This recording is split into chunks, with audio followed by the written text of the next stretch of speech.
Isaías 53, versículos 3, 4, 5, hasta el versículo 7.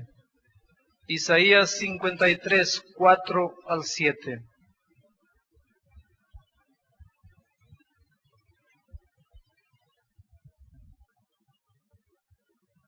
El propósito del sermón de esta mañana es llevar la iglesia a comprender que el amor de Dios escrito con sangre en la cruz del Calvario nos lleva a un punto tal que no podemos dejar de enamorarnos por Cristo. No podemos dejar de amarlo. Tal es su amor escrito con sangre en la cruz del Calvario. Vamos a leer el texto. Era despreciado y rechazado por los hombres, hombre de dolores y experimentado en sufrimientos, y como uno de quien los hombres escondían el rostro, era despreciado y no hicimos de él ningún caso. Verdaderamente, él tomó sobre sí todas nuestras enfermedades y cargó con nuestros dolores. Y nosotros lo consideramos herido de Dios, azotado y oprimido. Mas él fue herido por causa de nuestras transgresiones y molido por causa de nuestras iniquidades. El castigo que nos trae la paz estaba sobre él, y por sus heridas fuimos sanados. Todos nosotros andábamos cada uno perdidos, descarriados como ovejas, cada uno por su camino. Pero el Señor Dios hizo caer sobre él la iniquidad de todos nosotros. Él fue oprimido y afligido, pero no abrió la boca. Como un cordero fue llevado al matadero, y como una oveja delante de sus trasquiladores, enmudeció y no abrió la boca. Este es tal vez uno de los capítulos más misteriosos de la Biblia. Difícil de comprender, a pesar que muchos pensamos que lo comprendemos. Parece que el profeta Isaías, cuando recibió la inspiración para escribir este capítulo, pensaba que muchos no comprenderían lo que escribiría. Y por eso miren la manera como él comienza el capítulo 53. ¿Quién dio crédito a nuestra predicación? ¿Quién va a aceptar esto que voy a escribir? ¿Quién va a entender lo que voy a decir? Es un capítulo difícil de ser aceptado por algunas cabezas. Estuve dando estudios bíblicos a un judío millonario en Brasil. Y él me decía, pastor, la única piedra de tropiezo que yo encuentro es la interpretación que ustedes le dan a Isaías 53. Yo no acepto la interpretación que ustedes le dan a ese capítulo. La interpretación que ustedes le dan a Isaías 53, para mí, es una interpretación inmoral. Es muy drástica esa expresión. Inmoral. El concepto de moral del judío es interesante. Ojo por ojo, diente por diente. Quien hace, paga por lo que hizo. Pastor, si un hombre pecó, que muera por su pecado. Si un hombre se portó mal, que sufra por su actitud. Si un hombre se desvió, que sufra las consecuencias. Pero ustedes los cristianos interpretan Isaías 53 diciendo que los hombres perversos se desviaron por sus caminos, pecaron, desobedecieron, y ahora viene Jesús, un hombre bueno, que no hizo mal a nadie, que solo devolvió la vista a los ciegos, hizo andar a los cojos, y muere por el pecado de hombres perversos. Esto no es justo, esto no es moral, esto es inmoral.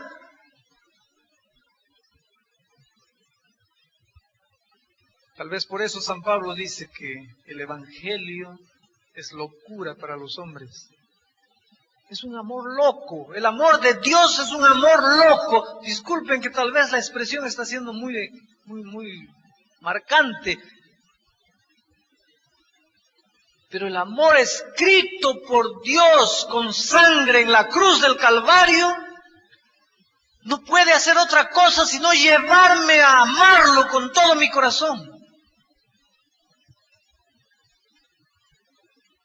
¿Qué cosa sucedió aquella tarde en la cruz del Calvario?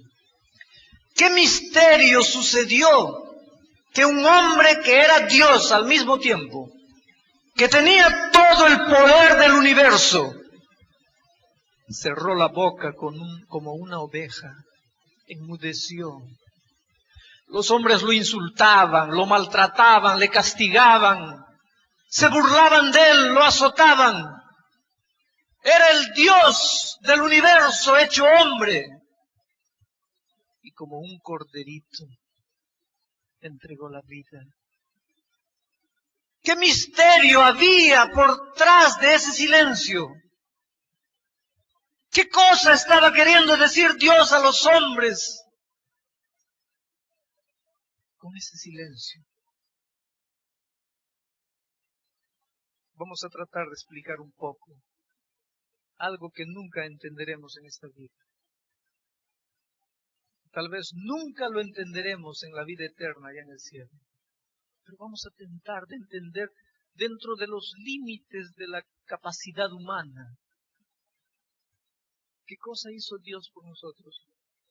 Si yo pregunto, ¿qué hizo Dios? ¿Qué hizo Cristo por nosotros en la cruz del Calvario? Todos decimos, murió por nosotros. Qué fácil es decir, Cristo murió por mí.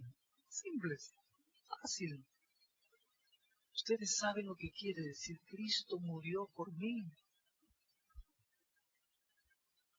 ¿Qué cosa es Cristo murió por mí? El propósito del mensaje de esta mañana es llevar la iglesia a comprender pálidamente ese amor. Porque cuando una persona comprende cuánto la otra persona lo ama, el amor tiene un poder de cautivar, de arrastrar, de traer. Y yo creo que si de esta mañana, por lo menos de manera pálida, comprendemos cuánto Él nos amó, correremos a sus brazos. Le diremos, Señor, cómo tuve coraje de no amarte. ¿Cómo puedo escoger otra cosa en lugar de ti? ¿Cómo tú no puedes ocupar el primer lugar en mi vida? El amor tiene una capacidad magnética de atraer, de cautivar. Por eso necesitamos urgentemente comprender cuánto nos amó Él. Cómo ese amor fue escrito con sangre en la cruz del Calvario. Quiero hacerles una pregunta. ¿Cuántos aceptan, cuántos creen que Dios nos perdona nuestros pecados, todos nuestros pecados? Levanten la mano. Qué maravilla, ¿no? ¿Qué sería de nosotros si no existiese la esperanza del perdón? Pero a veces cuando pensamos en el perdón de Dios, pensamos en un perdón que para Dios no existe, en un perdón que para nosotros existe, pero para Dios no existe. Les voy a explicar lo que estoy queriendo decir. Supongamos que yo tengo un hijo, tengo 4 hijos, cada uno más pícaro que el otro. Pero supongamos que tengo uno y hago un trato con él. Le digo, hijito, no puedes tocar esta flor, no toques. Porque si tú tocas la flor, vamos a hacer un trato. Yo te voy a castigar 2 veces en la mano. ¿Me estás escuchando? Está combinado. Aceptas el trato. Y él dice, está bien. Y yo me voy. Después de un rato yo vuelvo y lo encuentro haciendo eso que yo dije que no hiciera. Y cuando yo me acerco, los ojitos de él comienzan a asustar. Yo me acerco de él. Él sabe lo que va a suceder ahora. Porque nosotros teníamos un trato. Y cuando yo llego cerquita de él, él casi llorando habla tres cosas. Dos palabras. Papá, perdón. Cuando él dice papá, perdón, en otras palabras, ¿qué cosa está queriendo decir? Papá, no me castigues. Ahí yo miro a mi hijo, y qué padre, qué papá no le gusta perdonar a su hijo. Las lágrimas apareciendo en los ojitos de él. Lo miro y le digo, está bien, hijito, estás perdonado, puedes ir. Y él se va corriendo y saltando. Yo les pregunto, ¿perdoné a mi hijo o no? ¿Lo perdoné o no? Claro. Es así como los hombres sabemos perdonar. Y cuando pensamos que Dios nos perdona, pensamos que Dios nos perdona como nosotros perdonamos a nuestro hijo. Pero hermanos, para Dios no existe este perdón que yo acabo de dar a mi hijo. Este perdón es un perdón muy mezquino, un perdón muy barato, un perdón fácil. ¿Cuánto pagué para perdonar a mi hijo? ¿Cuánto me costó perdonar a mi hijo? ¿Cuánto sufrí para perdonar a mi hijo? Nada. Simplemente, está bien, estás perdonado, puedes irte. ¡Qué fácil! Para Dios no es así. Porque Dios es Dios, no es hombre. Y cuando Él dice una cosa, eso no muda, es eterno. Ahora miren, hermanos, la Biblia dice que Dios crió el ser humano y hizo un trato con el hombre más o menos como el trato que hice conmigo. No puedes tocar este árbol, este fruto, porque el día que toques vas a morir. En otras palabras, Dios estableció una ley, un principio. Hijo, si obedeces vas a vivir. La obediencia merece vida. Pero si desobedeces vas a morir. La desobediencia merece muerte. Es una ley de la vida. El que obedece merece la vida.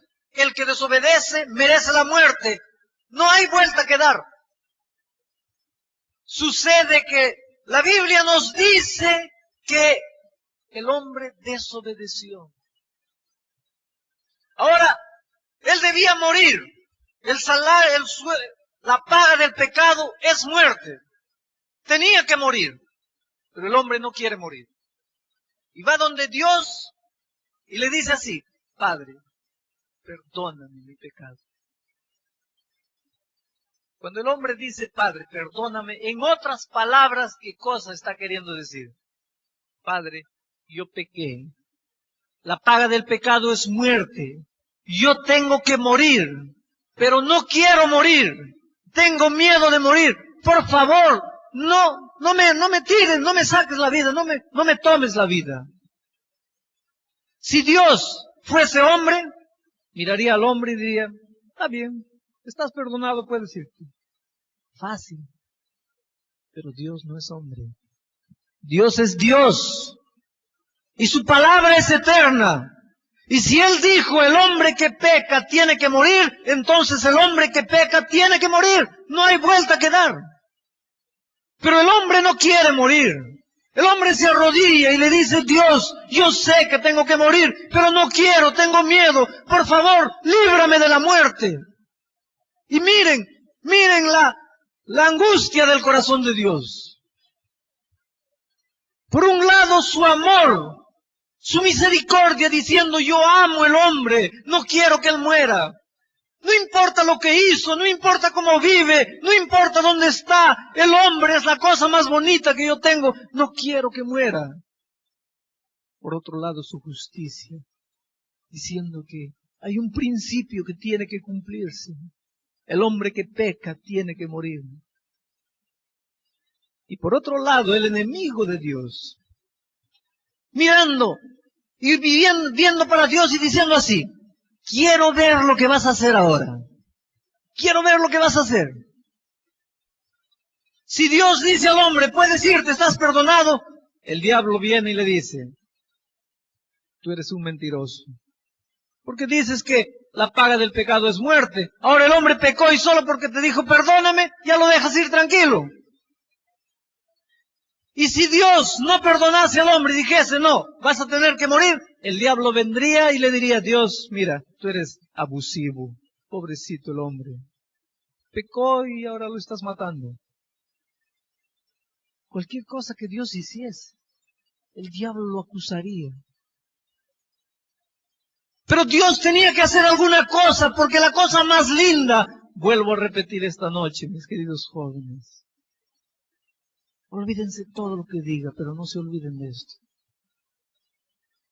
La cosa más linda que existe para Dios en este mundo eres tú. ¿Te das cuenta? A veces tú entras en tu pieza y te echas en la cama. Otras chicas en el colegio tienen 4 o 5 vestidos para el sábado, pero tú tienes solo uno. Te gustaría de tener un vestido nuevo, pero la situación financiera está terrible.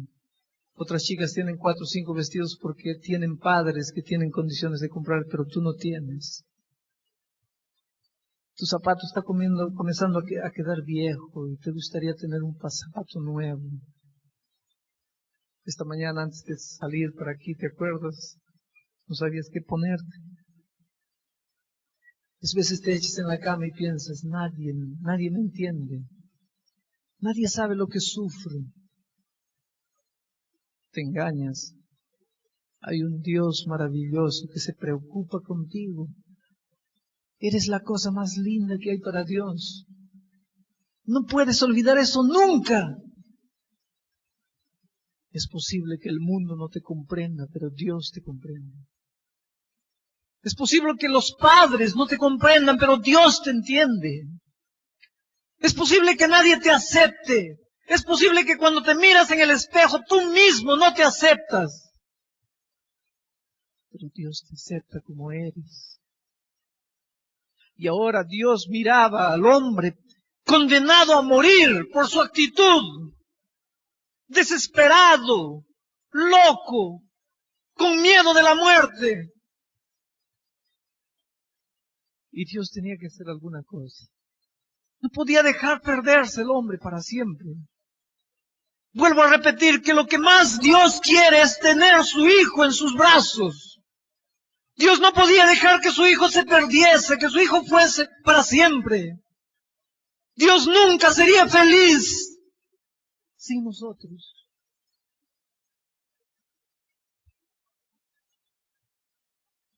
Y en el maravilloso amor de Dios estaba escrito el plano divino de la salvación, un plano eterno, tan eterno como Dios mismo. Y ahí entra la figura maravillosa de Cristo. Y ahora quiero imaginar algunas cosas y quiero que ustedes me acompañen en la imaginación. El hombre estaba condenado a morir. Y Cristo entra en un diálogo con su Padre Dios. Y dice así, Padre, tú tienes una ley. Dice el hombre que peca tiene que morir. El hombre que no peca ganó la vida, merece la vida. Todos los hombres pecaron y están destituidos de la gloria de Dios. No hay justo ni siquiera uno. Todos tienen que morir. Padre, por favor, antes del hombre morir, yo quiero ir a la tierra. Quiero hacerme hombre.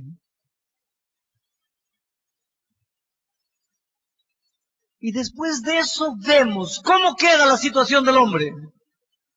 Pero ahora quiero ir a la tierra y vivir como hombre. Y queridos jóvenes y hermanos, Dios no se disfrazó de hombre cuando vino a esta tierra. Dios no se vistió de hombre como si se vistiese un saco que después se saca y se bota. No. Dios se tornó hombre, se volvió hombre.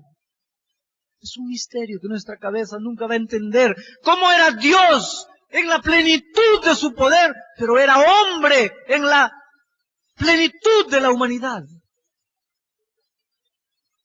Y Él vino a esta tierra y vivió como un niño, como todo niño. Tuvo hambre, tuvo frío, fue creciendo, fue un jovencito de 12, 13 años. Seguramente también le salió barritos en el rostro. Seguramente también se sintió feo porque los barros estaban ahí en la cara.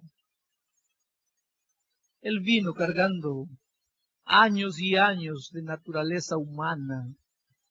Naturalmente, Él no trajo la propensión al pecado que nosotros traemos. Es un misterio teológico que creo que no vale la pena explicar ni entrar en detalles.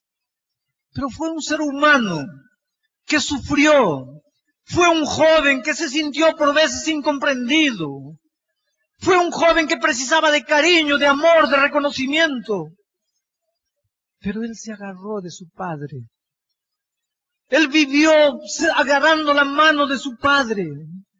Fue tentado en todo, dice la Biblia. Naturalmente no tuvo las tentaciones, la tentación de entrar a un cinema, la tentación de robar, de ir con la enamorada para allá. No tuvo esas tentaciones propias de la propensión humana, pero fue tentado en todo. Una tentación de la cual hablaremos a lo largo de la semana. Y fue victorioso, venció, ganó. El diablo no puede apuntar un pecado por pequeñito que sea en la vida de él, no. Nadie puede apuntar un pecado por pequeñito que sea en la vida de él. Ahora acompáñenme nuevamente en las salas de la imaginación.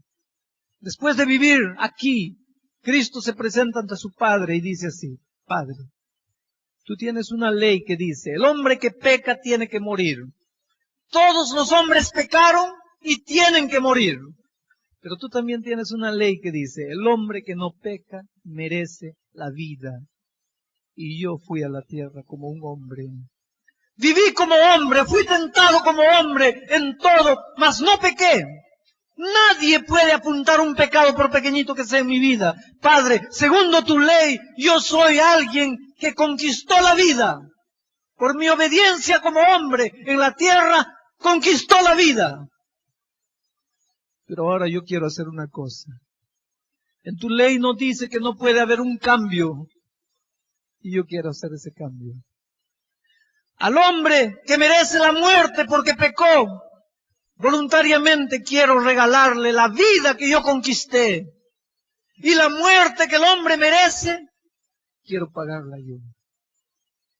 Y eso es lo que sucedió en la cruz del Calvario, mis hermanos. Un cambio de amor. Dios, Cristo, nos entregó su vida de victoria, su vida de justicia. Y Cristo tomó la muerte que nosotros merecíamos, la sufrió y la sorbió hasta la última gota. Para entender mejor, tal vez, es bueno que viajemos esta mañana nuevamente en alas de la imaginación allá a Jerusalén, cuando Cristo estaba para morir. Traten de imaginar. La policía de Jerusalén estaba buscando Barrabás, el grande delincuente Barrabás. Todo el mundo tenía miedo de Barrabás. Barrabás decía que era un socialista, un comunista. Tenía sus motivos, pero atrás de eso se encontraba la depravación. Todos tenían miedo de Barrabás. A las 6 de la tarde todos se escondían porque Barrabás asaltaba, mataba, violentaba a las personas en los caminos oscuros. Y la policía pensaba, ojalá que los hombres pensaban, ojalá que un día lo tomen preso a Barrabás. Y efectivamente la policía un día, seguramente los títulos de los periódicos, estoy imaginando, anunciaron, la policía apresó a Barrabás. Y Barrabás fue preso. Y fue juzgado y fue condenado. Mis hermanos, en aquel tiempo los peores delincuentes, los hombres más depravados, los peores, eran condenados a morir en la cruz. Esta muerte de cruz necesitamos entenderla un poquito esta mañana. No era, me clavan dos clavos en las manos y en los pies, no. La muerte de la cruz no era así de fácil, no. Nadie muere porque se le hace 2 huequitos, 2 heridas en las manos y en los pies. Nadie muere por eso. Todavía si le pegase un clavo en el corazón, podría ser. Pero manos y pies nunca fueron puntos vitales. Nadie muere porque se le hace 2 heridas en las manos. La muerte en la cruz era una muerte cruel. Era una muerte preparada especialmente para hacer sufrir el delincuente, para que él tuviese el tiempo necesario para recordarse de toda la miseria de su vida y arrepentirse de todo lo que había hecho. Porque el hombre quedaba colgado ahí. Y de día el sol lo quemaba. La sangre chorreaba, gota a gota. Cuando llegaba la noche, el frío helado en la montaña soplaba. Nadie podía darle comida, nadie podía hacerle nada. Lo único que la ley permitía era colocar un poco de vinagre en los labios. Por eso colocaron vinagre en los labios de Cristo. Y dependiendo de la contextura del delincuente, de la resistencia, él podía resistir 1 día, 2 días, 3 días. La vida no se le iba así de una vez, la vida se le iba poquito a poco, gotita a gota. Una muerte preparada especialmente para que ahí colgado en la cruz sangrando, cuando la vida se le iba poco a poco, tuviese el tiempo de pensar toda la miseria que había hecho, de arrepentirse y saber que la sociedad lo estaba castigando por lo que había hecho. Era una muerte horrible, una muerte cruel. Y Barrabás merecía eso. Y Barrabás fue condenado para esa muerte. En aquel tiempo, cuando alguien era condenado, llamaban al carpintero para tomar las medidas del delincuente para preparar la cruz. Porque si el delincuente medía 2 metros, no lo podían clavar en una cruz de 1,60 m. La cruz tenía que ser del tamaño con las medidas del delincuente. Y seguramente el carpintero vino y tomó las medidas de Barrabás. Tantos metros de brazo, tantos metros de cuerpo, tantos metros de altura. Y fue a la carpintería y comenzó a trabajar en la madera. Y seguramente el carpintero pensaba, estoy feliz porque en esta cruz va a morir Barrabás. Y tal vez cuando terminó colocó el nombre de Barrabás abajo.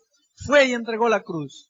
Ahí estaba Barrabás, condenado a la peor muerte, y ahí estaba la cruz preparada con las medidas de Barrabás, con el tamaño de Barrabás, con el nombre de Barrabás, especialmente para Barrabás.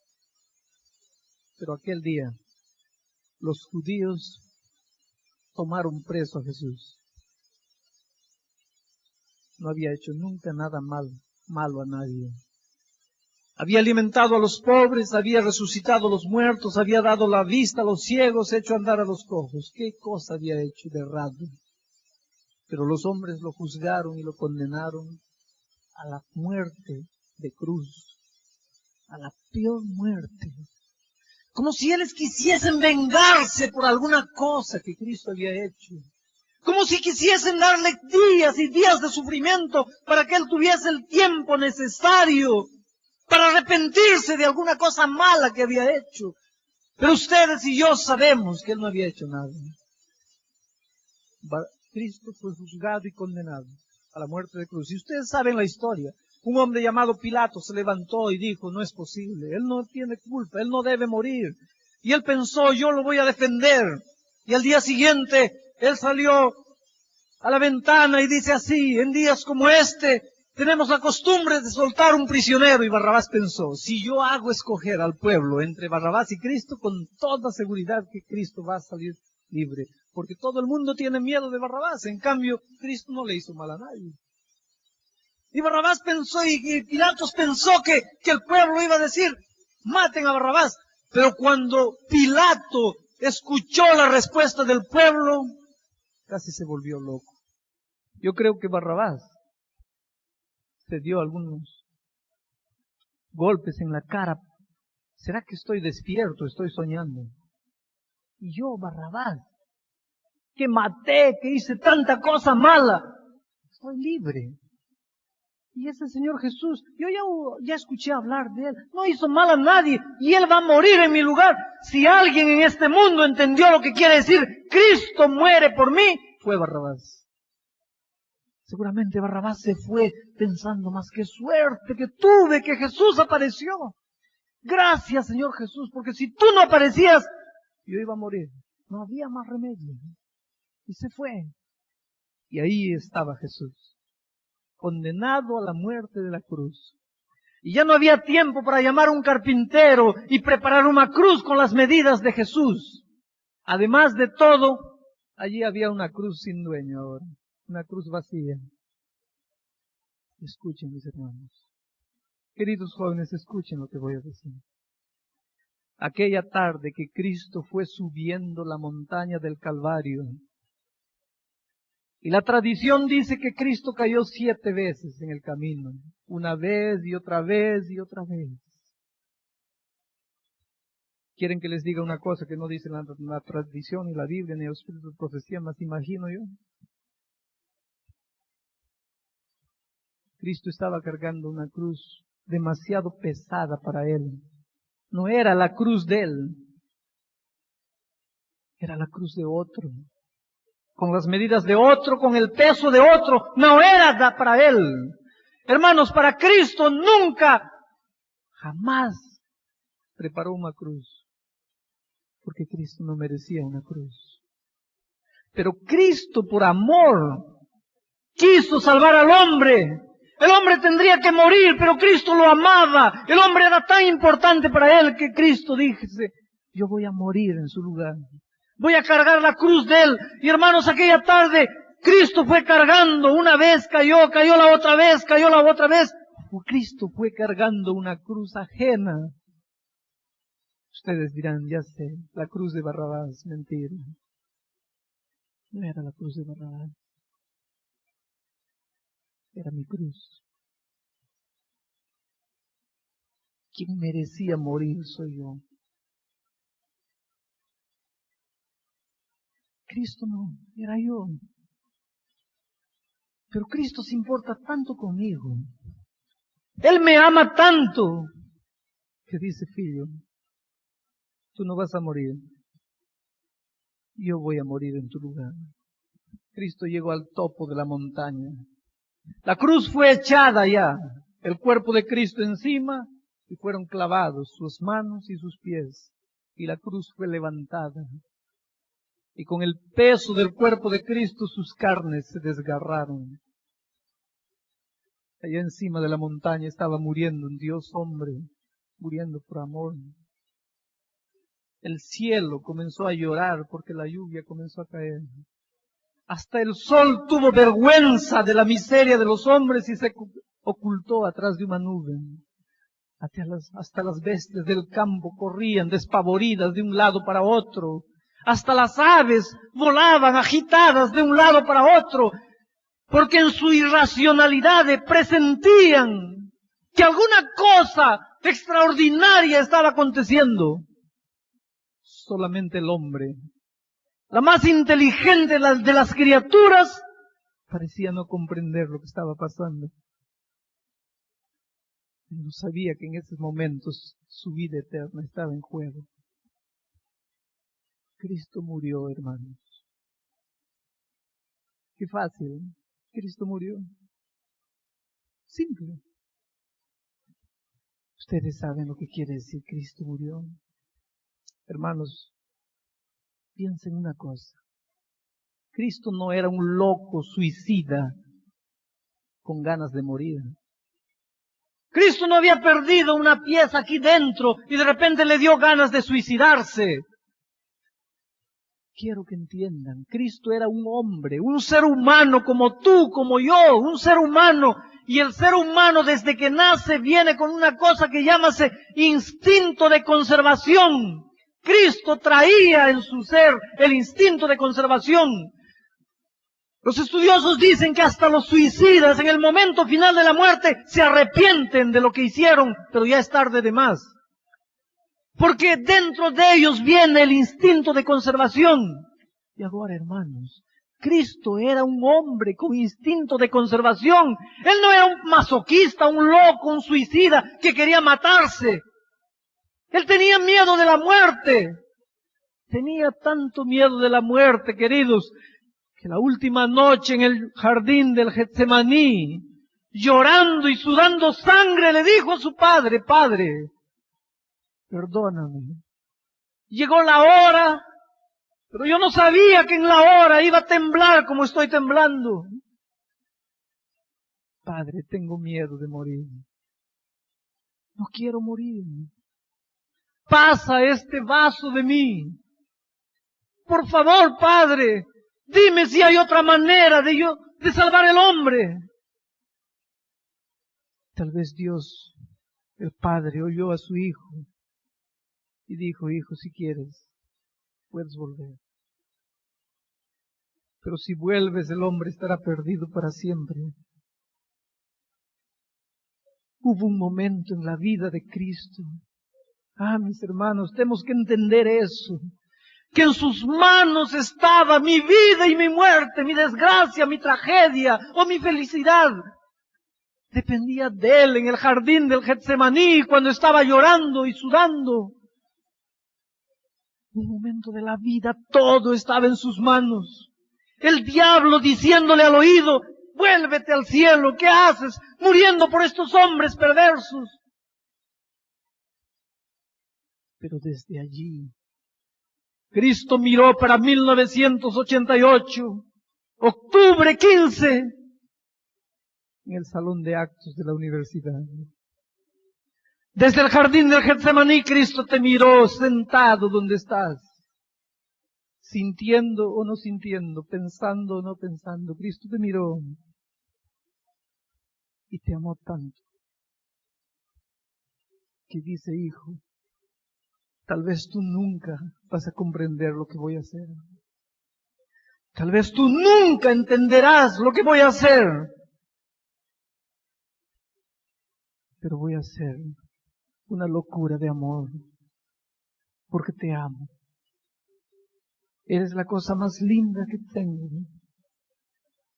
Pueden los hombres perder la esperanza contigo, pero yo nunca.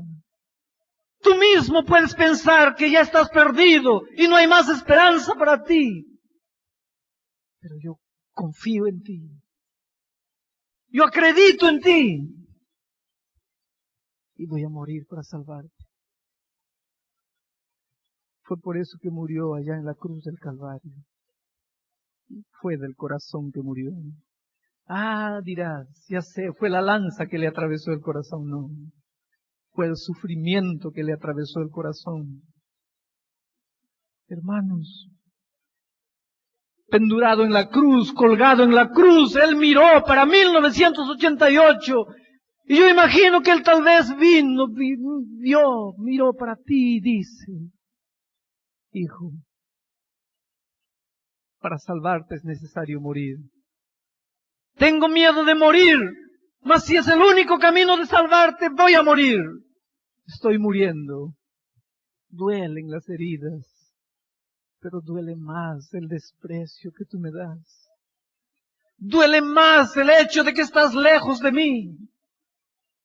Duele mi espalda, castigada por los látigos, reclinada en la cruz. Pero duele más el hecho de que estás queriendo ser un buen miembro de la iglesia, pero no te acuerdas de mí. Estás tratando de obedecer y cumplir los mandamientos, pero no quieres venir a mí. Estás tratando de portarte bien para salvarte, cuando yo estoy muriendo y yo me porté bien para salvarte. Todo lo que tienes que hacer es venir a mí, y no quieres. Te estás perdiendo. Y yo, hijo, no sé más qué hacer para salvarte. Dime, de allí donde estás sentado, ¿qué más quieres que haga para salvarte? Hice todo. Estoy dispuesto a hacer más si tú quieres. Pero dime, ¿qué más quieres que haga? Fue el sufrimiento que mató a Jesús, hermanos. no fueron las heridas ni la sangre que salió de su cuerpo. Cuando el hombre peca, el hombre va a Dios y le dice, Padre, perdóname. Si Dios fuese hombre, Dios diría, está bien, ándate, estás perdonado. Pero Dios es Dios. Y Dios dice, hijo, yo tengo una ley que dice, la paga del pecado es muerte. Y el hombre va a Dios y le dice, yo sé, Padre, pero no quiero morir. ¿Qué hacer? ¿Qué hacer ahora? Tal vez las ilustraciones enseñan mejor la lección. El pastor Richards, fundador del programa La Voz de la Profecía en Estados Unidos, ya murió hace pocos años, viejito, con 100 años todavía predicaba, 99 años todavía predicaba. Él cuenta la historia de su vida en un libro. Y él dice que cuando era chico, era muy malcriado, pícaro, travieso es la palabra. Le gustaba saltar la cerca del vecino y robar las manzanas del vecino. Y un día el vecino se quejó y la mamá quedó avergonzada y la mamá llamó a Richard con 12 años y le dijo, hijo, ¿estás viendo esta vara aquí? ¿Estás viendo esta vara verde? Hijo, si tú robas una vez más las manzanas del vecino, y por favor, mis hermanos, no se preocupen cuando un chico de 12 años roba las manzanas del vecino. De cierta manera es parte de la experiencia que hace un ser humano. No se preocupen cuando un chico quiebra un vidrio. No le digan que no vale y que nunca va a hacer nada en la vida. A muchos chicos que robaron manzanas y quebraron vidrios, y después Dios los usó grandemente en la obra. La madre le dijo, hijo, si tú robas una vez más las manzanas del vecino, te voy a dar 5 veces con esto en la espalda. ¿Estás escuchando? Sí. Hijo, ¿escuchaste? ¿Entendiste lo que dije? Sí, mamá. Y pasaron algunos días y él hizo de todo para no robar las manzanas del vecino, mas en su historia él cuenta que un día las manzanas estaban rojitas, y no consiguió resistir la tentación. Y cuando nadie lo veía, saltó la cerca, agarró bastantes manzanas y cuando cayó de vuelta al patio de su casa, la mamá lo estaba esperando con la vara verde en la mano. Y las manzanas rodaron por el suelo. Y él comenzó a temblar. Y la madre se acercó de él con la vara en la mano. Y él sabía lo que iba a suceder. Y dice 2 palabras. ¿Ustedes adivinan qué? Mami, perdóname. Y la mamá le dice, no. Hijito, yo te pregunté si habías entendido. Yo te dije, si tú robas una vez más, te doy 5 veces con esta vara. Ahora ven. Y él comenzó a llorar. Por favor, mamita, perdóname. No, hijo. Yo tengo que cumplir lo que te prometí. Yo dije, tú aceptaste, yo voy a tener que darte el castigo. Pero mamita, por favor. Y él se arrodilló llorando. Mamita, tú no me quieres. Las madres tal vez me comprendan. ¿Qué mamá puede ver a su hijo de rodillas pidiendo perdón y quedar insensible? Y la mamá del pastor Richard no era diferente de las madres que están aquí. Y su corazón se llenó de tristeza, de dolor, viendo a su hijo llorando, pidiendo perdón y no queriendo sufrir el castigo.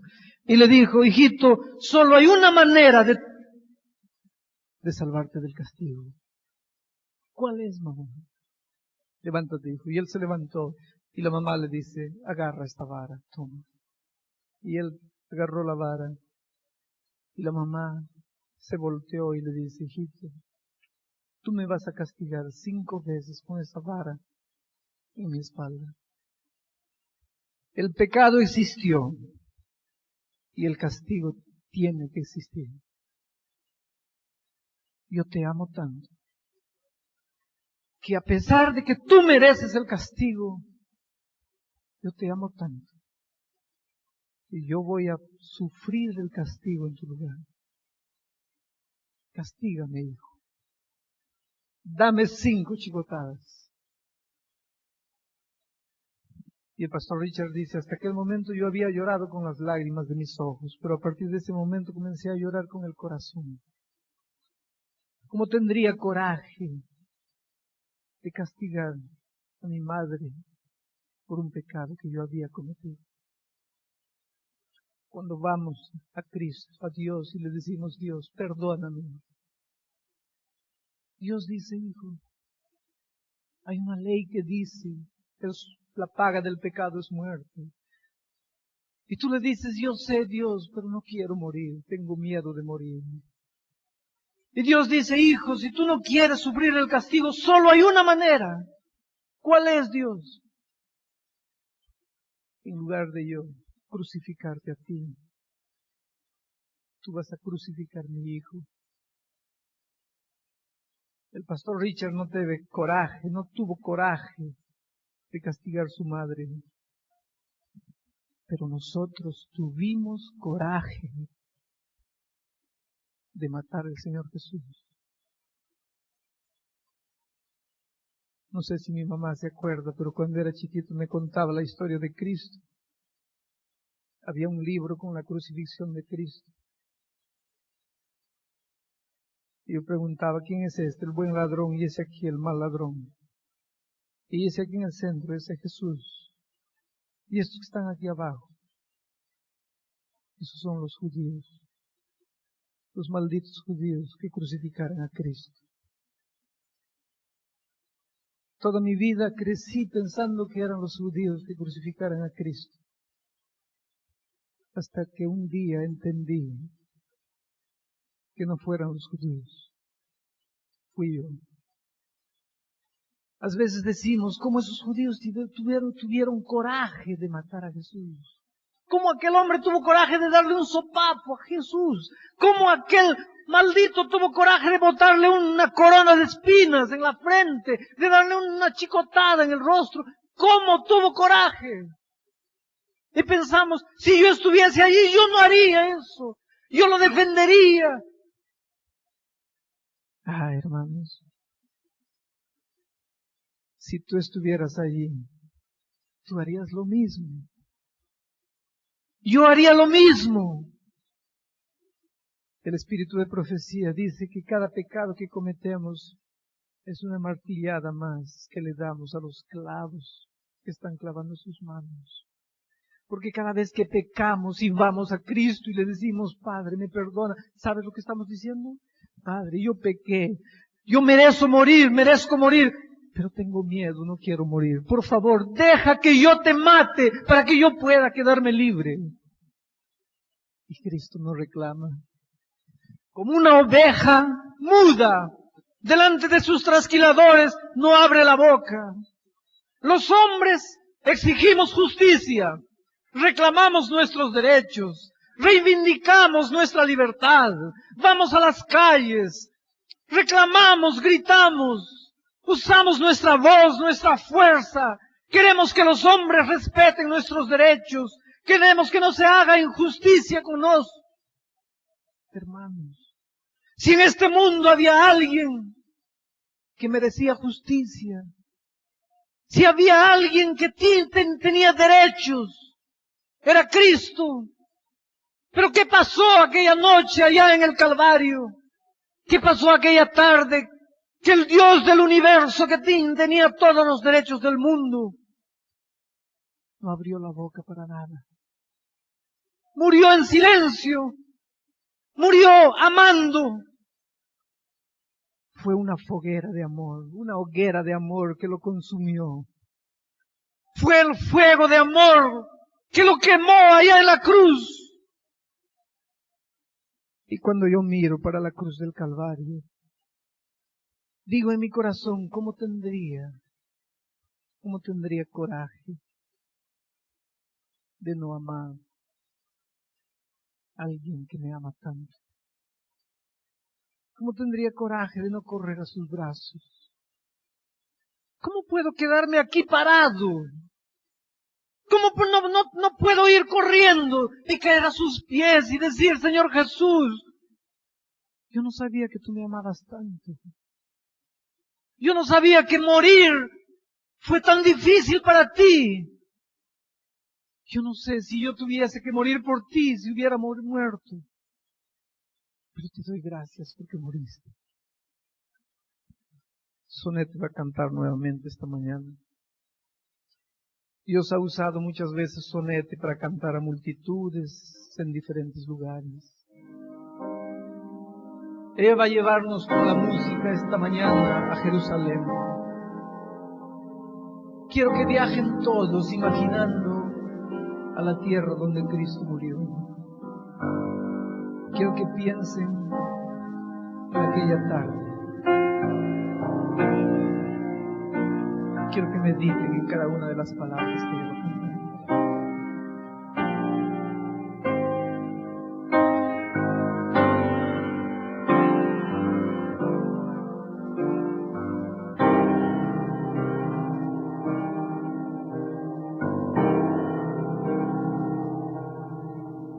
Por la vía dolorosa, triste día en Jerusalén, los soldados le abrían paso a Jesús. Mas la gente se acercaba para ver al que llevaba aquí la cruz.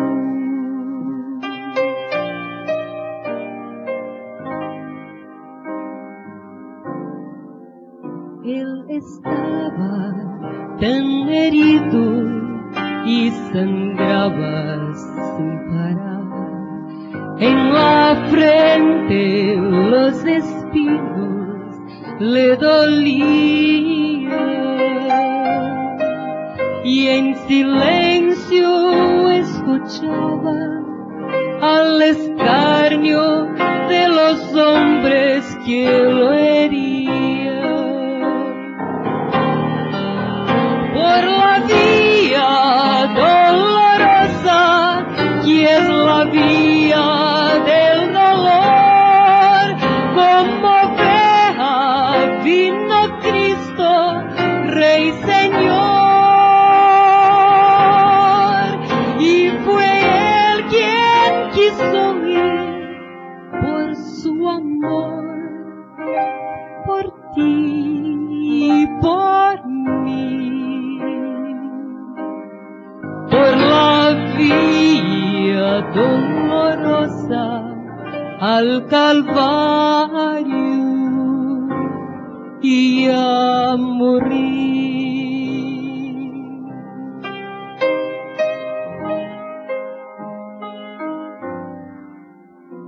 Él estaba tan herido y sangraba sin parar. En la frente los espinos le dolían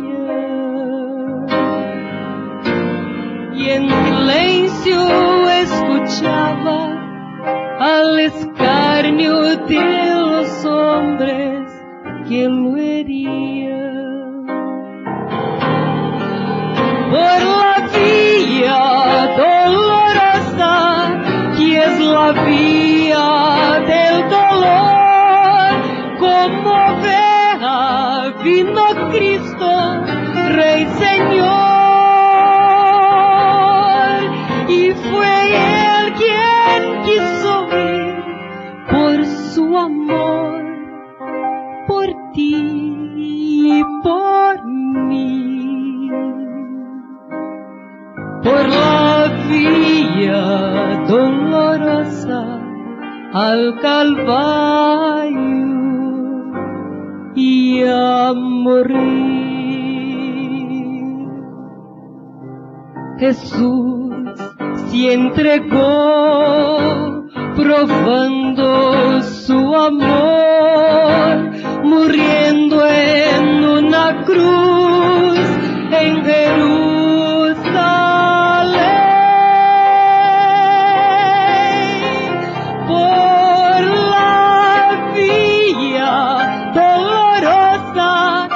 Es la vía del dolor, como oveja vino Cristo, Rey Señor,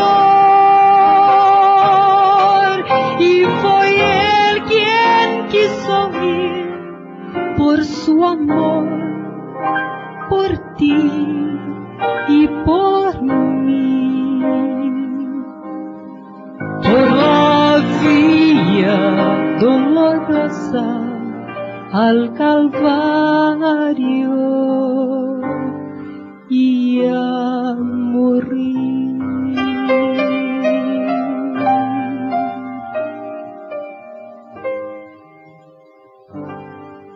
El propósito del mensaje de esta mañana fue llevar a la iglesia a ver el amor de Dios escrito con sangre en la cruz del Calvario. Y como una consecuencia de eso, llevar a la iglesia a abrir el corazón a Jesús y decir: Señor, te amo. No voy a pedir que ustedes se levanten y vengan.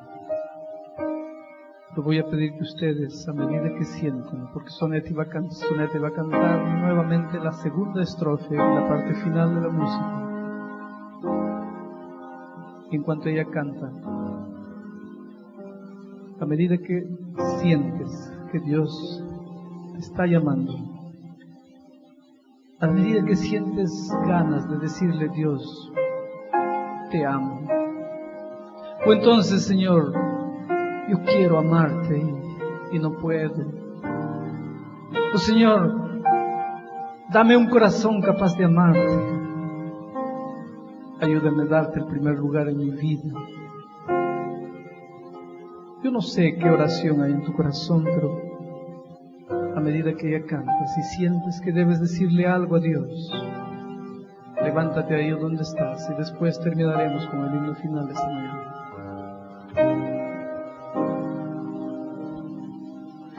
Por la vía dolorosa en Jerusalén llegó. Los soldados le abrían paso a Jesús,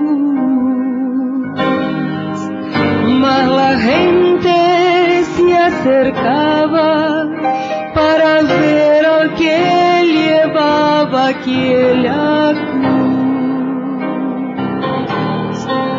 Por la vía dolorosa, que es la vía del dolor, como oveja vino Cristo, Rey Señor, y fue Él quien quiso ir por su amor, por ti y por mí. Por la vía dolorosa al Calvario y a morir.